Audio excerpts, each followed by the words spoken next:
What's up, you guys? Hello, everybody. Okay, I just want to say I apologize for not uploading a video yesterday. So, my phone, I need to upgrade to a phone. Like, I like my phone, but I need to do something because um, my data only goes up to like 32 gigabytes.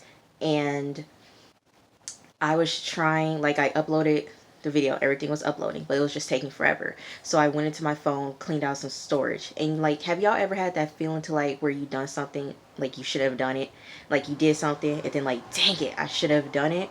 So I turned off my internet, turned off the internet, and right, it was like at 2 gigabytes because usually it's at 3 gigabytes. The video is usually at 3 gigabytes, maybe four, but it was at 3 gigabytes, and it was at two, but it was at like 50%. I turned off the internet and it stopped uploading and said video transfer fail. And so I tried to upload it again. The video was not there. And this was like 10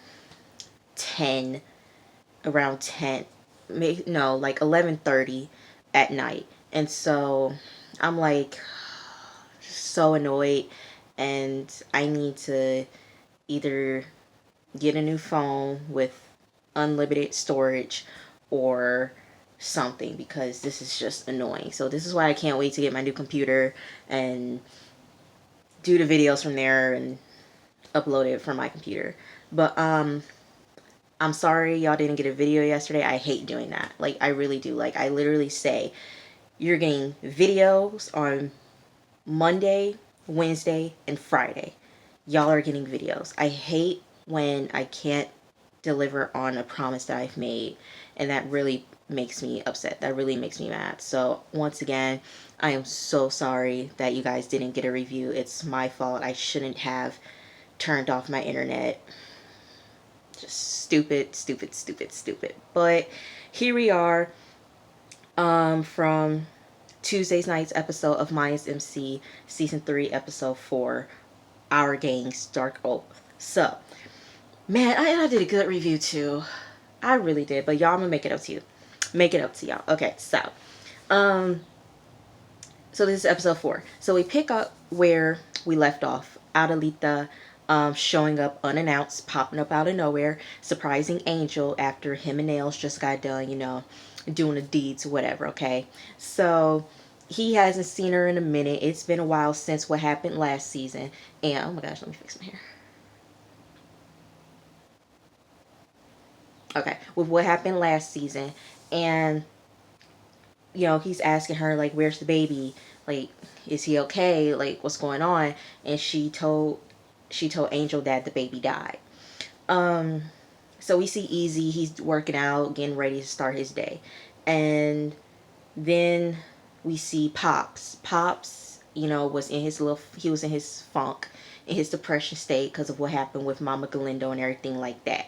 So, and how, Ezekiel and Angel choked her and lit her up on fire. So he's depressed about that, seeing his sons actually kill somebody. He is all in his feelings. He's all like, just, Pops was a mess, okay? He didn't want to get out of bed. He just wanted to sleep. But, Gabby, this ray of sunshine, came into his life and everything like that, okay? So during that whole mist, Pops had forgot that he runs a butcher shop.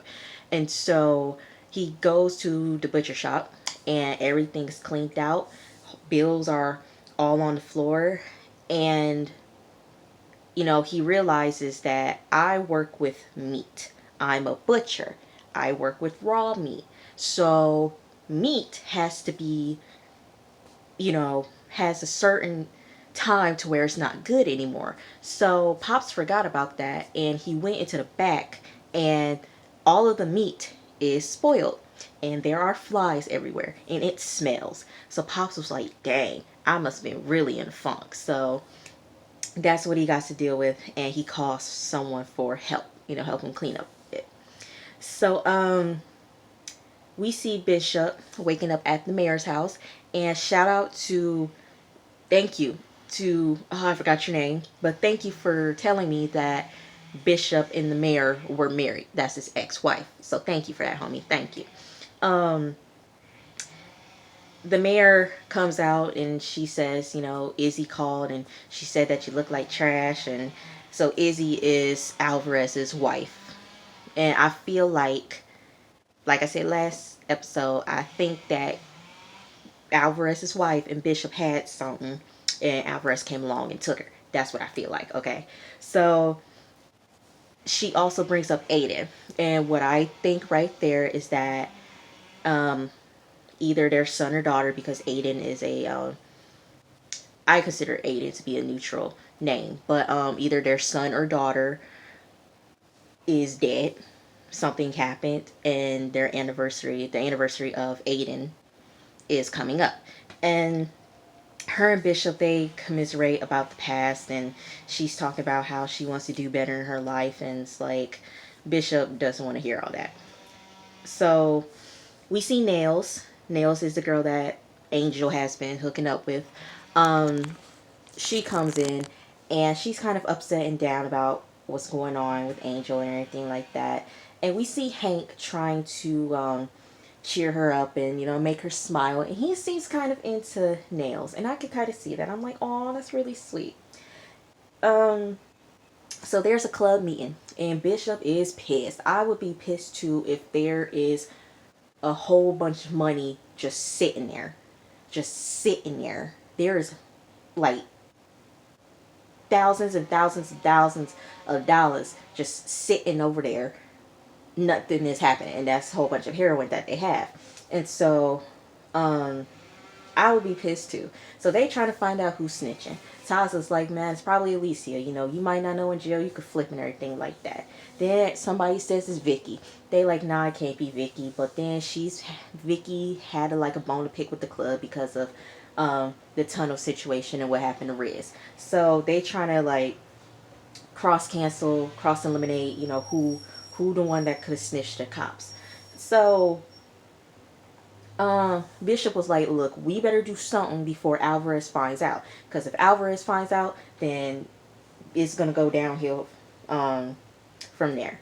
So then Bishop recommends an old plan that they did. I think it was called the bridge or something.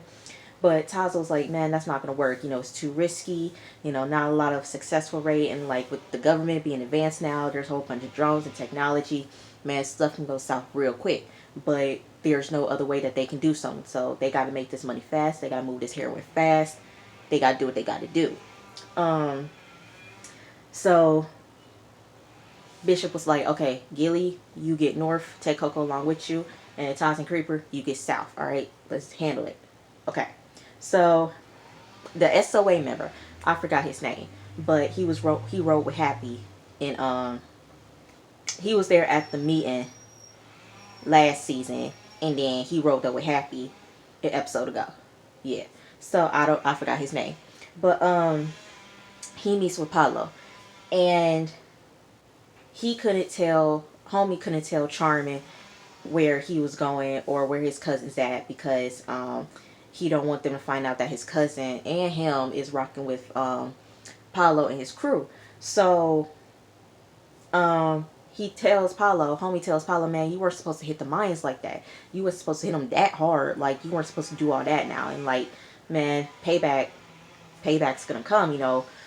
Consequences, karma, basically what goes around comes around. You hit them, man, they gonna hit you 10 times hard, and that's what happened. So Paolo was like, so you want me to call up the Scotsman, aka Chips, who is the president of Charming SOA. He was like, so you want me to call the Scotsman and tell him that you've been double dipping? So basically you rocking with SOA and you rocking with Paolo and his crew. And so homie was like, man, nah, so I got a plan. I'm going to patch you into San Bernardino for a little bit, and then what's going to happen is that I'm going to keep an eye on the mines, okay? But you got to be patient. Paolo was like, man, I don't got time to be patient. I need money. I spent all my money trying to get here, so you're going to need to lend me some cash.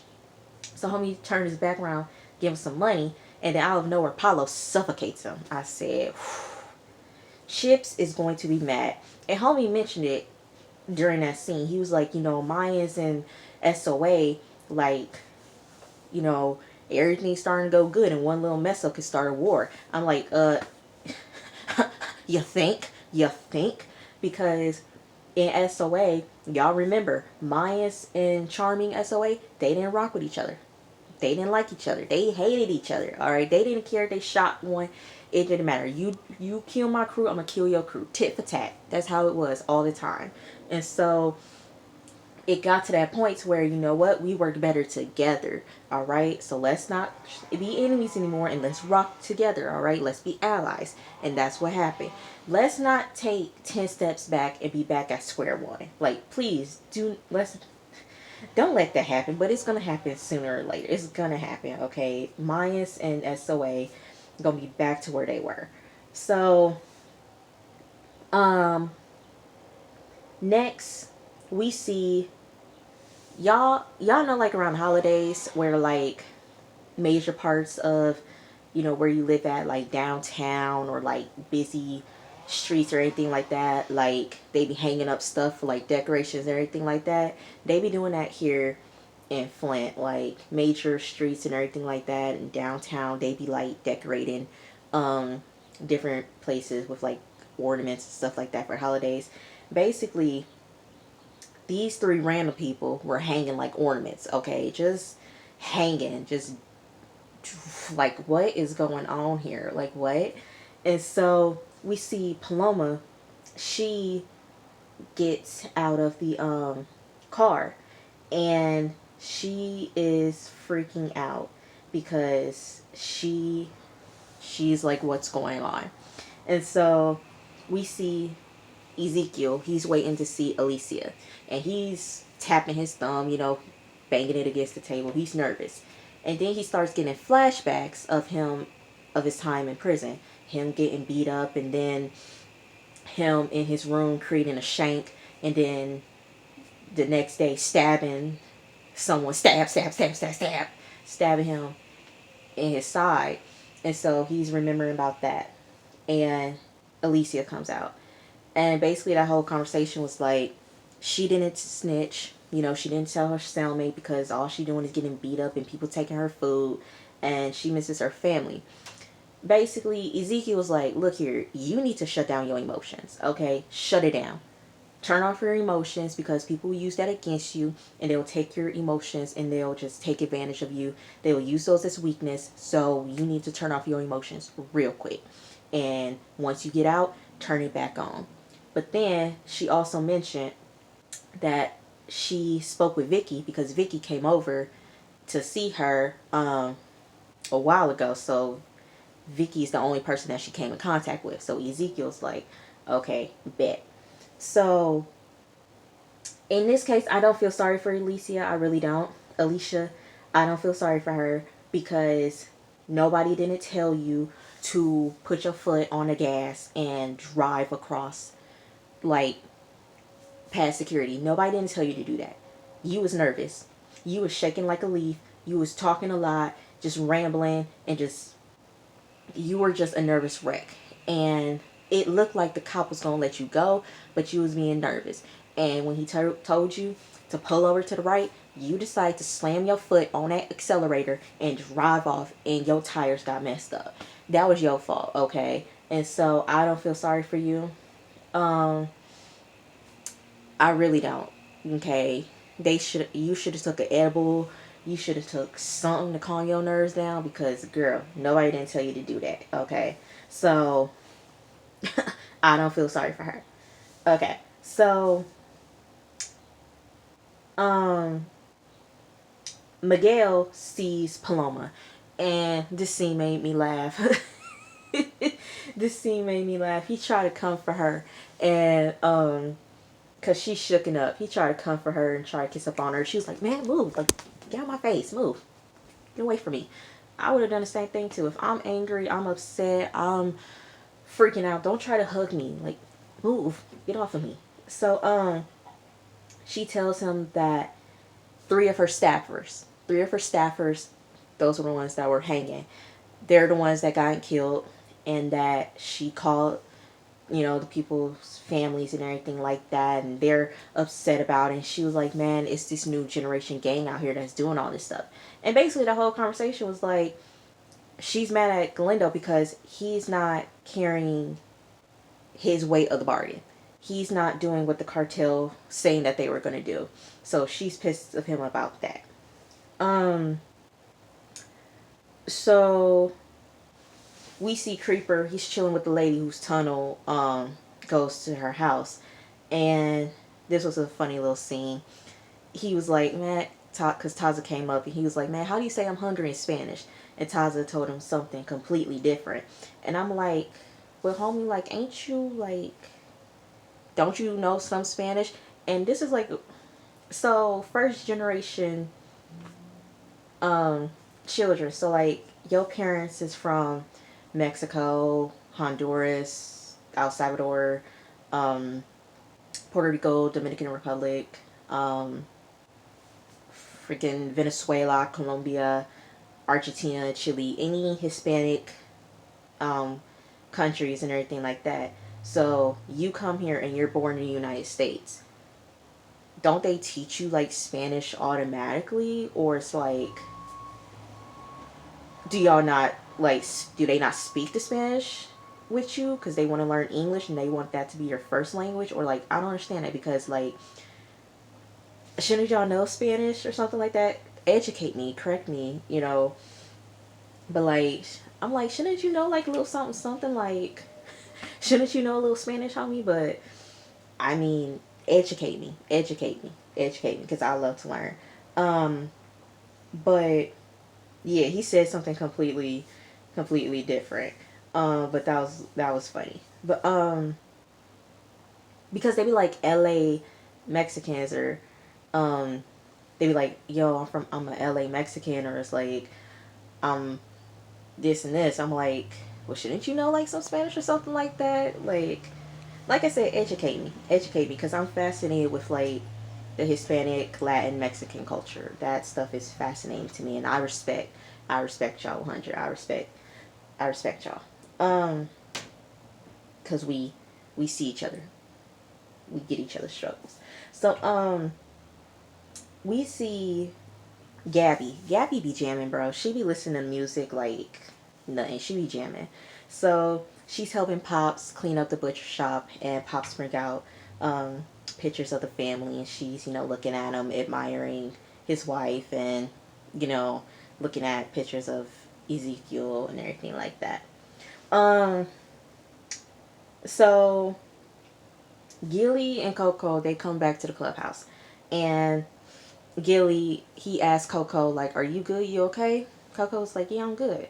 So then Steve comes and tells Coco that, yo, there's people up front, they want to talk to you. So guess who it is? It's Butterfly, aka Kurt Cobain, and I do not know old dude's name. I don't know who the leader of the cult. I don't know his name. Um, I think his name is Jason. I don't know. Correct me if I'm wrong, but I'm gonna name him Jason.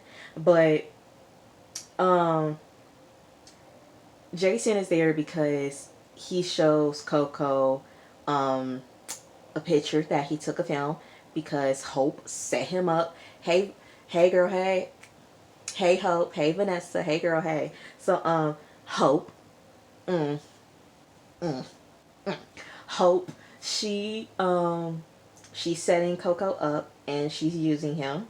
And basically Jason was like, look here, if you don't want your brothers to find out about this whole thing, I want a kilo of heroin. And Coco was like, so you want me to steal from my club? You want me to try not to get killed, try to steal from my brothers? Man, you crazy. And Jason was like, well, I still need it by Friday, because I have he said I have 80, no, Butterfly said, yeah, you have ADHD and stuff like that. He was like, so I need this stuff before stuff burns down, and you better give it to me by Friday. So then Butterfly, aka Kurt Cobain, gives him gives him something to like calm down, the shakes and sweats. And shout out to Vanessa, aka Hope. She tweeted me old dude's name, Kurt Cobain's name. Spencer, I ain't gonna butcher his last name, but yeah. Hey girl, hey. So you would think, Coco said F you, but you gonna end up snorting it in the end. So shut up, Coco. So Adelita, she's taking a shower, and we see Angel sitting by the door looking at their baby's picture. So cut back to Ezekiel. He gets back and he tells Bishop that it wasn't Alicia. And Bishop was like, how do you know it wasn't her? Ezekiel was like, well, according to my recollection of being in prison, she would have been in segregation, but she was wearing a blue uniform, so that means Gen Pop, so she wouldn't have snitched. So there you go. Basically, that's what happened. Um, so next we see Miguel. He gets home, and we see the nanny putting up boxes in the front. So Miguel looks through the boxes and he realizes that it's Mama Galindo's things.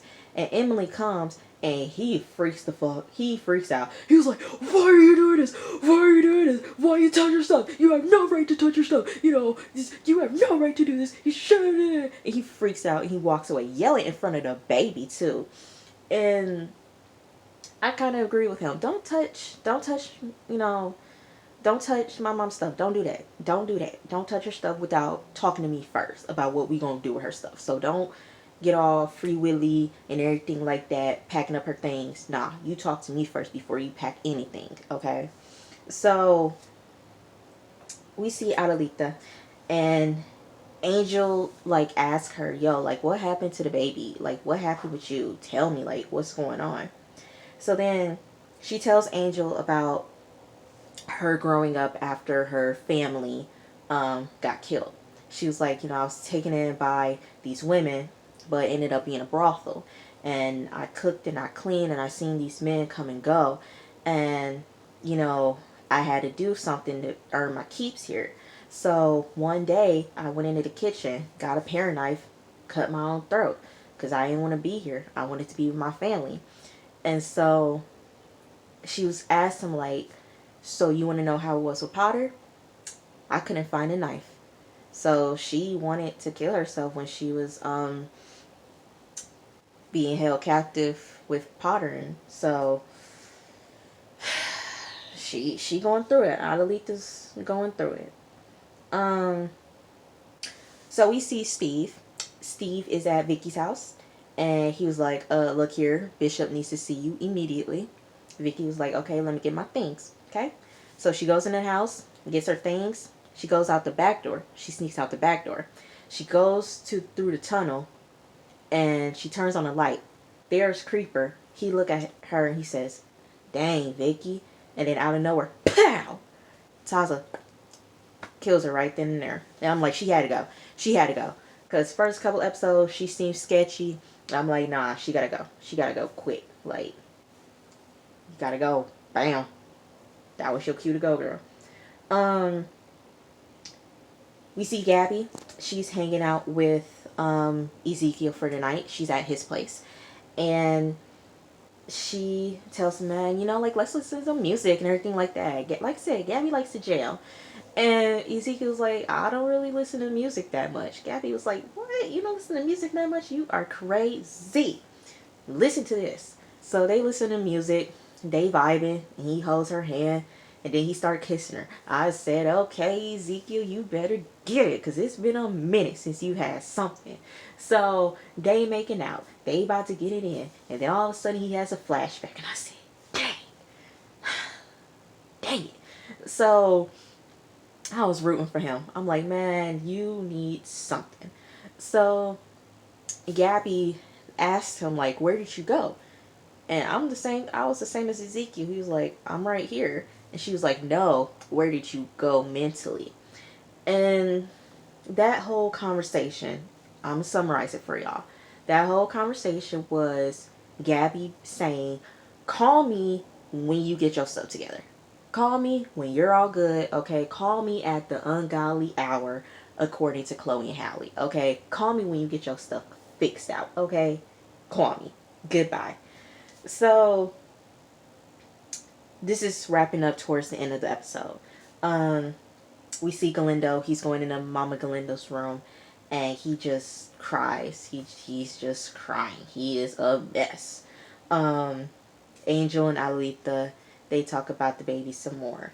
And then we see Nails giving Hank a tattoo, and he's smitten by her. He really is. And she thanks him for brightening up her day. Then we see Coco. Coco tells Gilly, man, I'm about to use the restroom. He is about to snort the substance. And Gilly knocks on the door. He busts it open. He see what Coco about to do. He was like, we're done. And he walks out.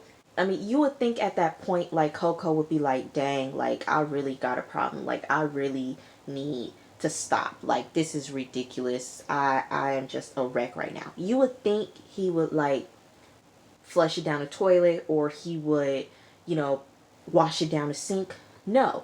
Coco proceeds to get a dollar bill, roll it up, and snort up the substance on that dirty sink. I said, oh my gosh. Y'all really got my homie going through it this season. Y'all got him going through it this season. Man, why? So Taz comes back to the clubhouse, and he tells Bishop that it was Vic, that he killed Vicky. And Bishop, he was like, man, nobody doesn't understand loyalty anymore. Nobody doesn't understand what family means anymore. All right. Look here, when we make this plan, I want everything to be silky smooth, clean. Nobody better say nothing. I want everything to be straight, nothing out of the loop. Everything needs to go good tomorrow. So then Tasa was like, you know, I think you need to like relax, because I think, you know, the anniversary is coming up and everything like that for Aiden. And Bishop, he blows that off.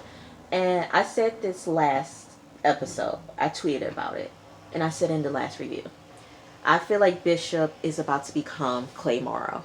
He is about to become Clay. And what I mean by that is that he is about to become power hungry and money hungry. I really feel like it's about to happen. And so Bishop is about to turn into Clay any second. So then we see Taza go outside, and he hears something.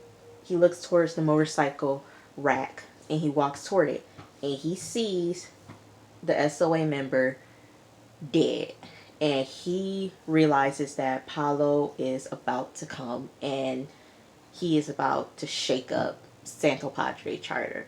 So y'all, that was the end of episode 4 of season 3 of Mayans MC, Our Gang Stark Oath. And I want to talk about this for a second. So I've realized some of the changes that have been happening in this season, because this season Kurt Sutter, who is the creator of Sons of Anarchy and Mayans MC, he's not really a part of everything anymore. Like, he's still like,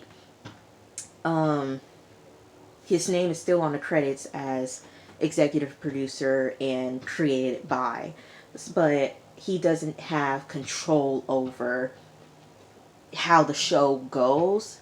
And so you kind of realize, you kind of see the change between the first 2 episodes that Sutter produced and maybe directed and everything like that, to how Elgin James, who was his co-creator on Mayans MC, and how he's taking over, because he is the executive producer, writer, director of the show. And you really see the changes, because I really love the intro of the show, basically the history of the Hispanic, Latin, Mexican culture. You see all of like what the culture has been through, and then you see what I like about it is that we're now seeing secondary characters get more screen time and more dialogue. Because the first two seasons, we barely heard Creeper, Gil, and Hank speak. We barely heard them speak. They would have like a line or two or three here and there, but this season now, they're kind of a part of the story now. They're having their own dialogue. They're talking more and they're having their own screen time more. And I really appreciate that because they focused on only Bishop, Taza, Angel, Coco, and Ezekiel the first two seasons, barely even Coco, but focused on the first two seasons of them. But now, season three, we're talking about each characters and their stories, and I really appreciate that. I really like that. Um, but I really like the direction of how season three is going. It's kind of looking like how SOA kind of looked like, that storyline feel. But I appreciate it. I appreciate the changes that are happening this season. So much respect to the cast and crew. Much respect. So also I want to say thank you guys. Thank you guys for watching my videos, man. Like looking at the videos and everything like that. From the very first one, which was Mayans MC. This was the show that started this channel. And to you guys, watching Animal Kingdom reviews, watching Siesta Key reviews, and the Good Girl reviews, and everything like that. Just thank you guys so much. You guys are awesome. You guys really are awesome, and I appreciate each and every one of you. I just get on here on my phone, go to the camera mode, press record, and just say what I say. And I appreciate you guys a lot. So thank you for just taking time out y'all day for watching my videos. Just much appreciated. Just know that you guys are appreciated. You guys are loved. And just thank you. Thank you, thank you, thank you. So I will see you guys tomorrow for 2 reviews of The Falcon and the Winter Soldier, because I didn't review last week's episode. So you're getting last week's episode and you're getting this week's episode of The Falcon and the Winter Soldier. So I will see you guys Friday. Alright? I love you guys. Peace, love.